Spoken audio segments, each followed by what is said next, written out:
In the next few hours, the Oscar nominations come out. Over the past 2 years, as they've come out, the nominees in the main categories have been so overwhelmingly white. April Rain, a writer, editor and former lawyer, was furious. Oscars so white, she tweeted, creating a hashtag that became a movement.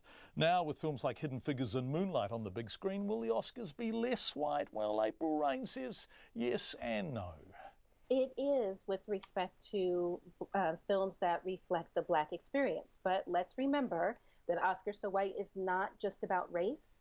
It is not just about gender. It's also about sexual orientation and the differently abled and the First Nation status. So while we do have a fantastic slate of films that reflect the Black experience this year, we have taken a step backward with respect to other marginalized communities. So Oscar So White, unfortunately, is still very much alive, and we still have more work to do. April, I want to put in a bit of a plug for Moonlight, which is on in New Zealand at the moment. It just opened last week. And that is a film in which the entire cast is African Americans. There's not a single white person in the movie.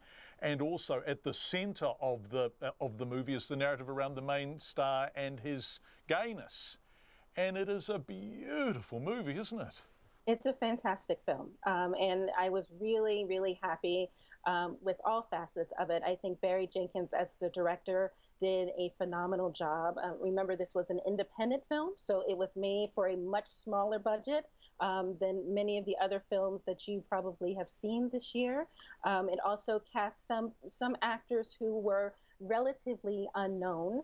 And then also the star that many know, the male star, Mahershala Ali, who I think did a tremendous role in film, and also Janelle Monáe, who is definitely doing a fantastic job moving between singing and acting. So I was very pleased with the film. It's an extraordinary time in American history, isn't it? And it strikes me that we are seeing, forgive me for using such a lazy old phrase, but an example of the squeaky wheel getting the oil. In other words, you know, Trump's constituency have got their president, and this has been about you speaking out and reminding Hollywood of their responsibilities to reflect all the community they exist within, not just part of it.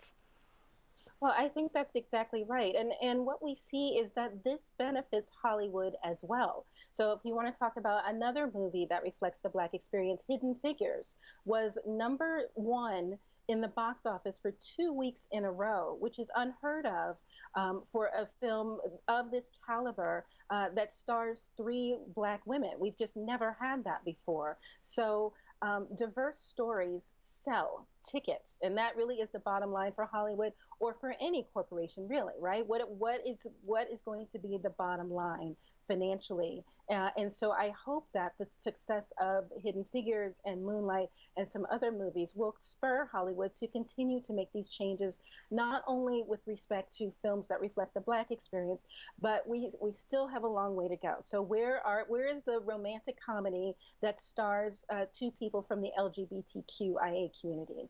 You know, we have, for example, the fantastic Sir Patrick Stewart, who plays a disabled superhero in the X-Men franchise, but where is the disabled actor or actress who actually plays a superhero on their own? So again, more work that needs to be done.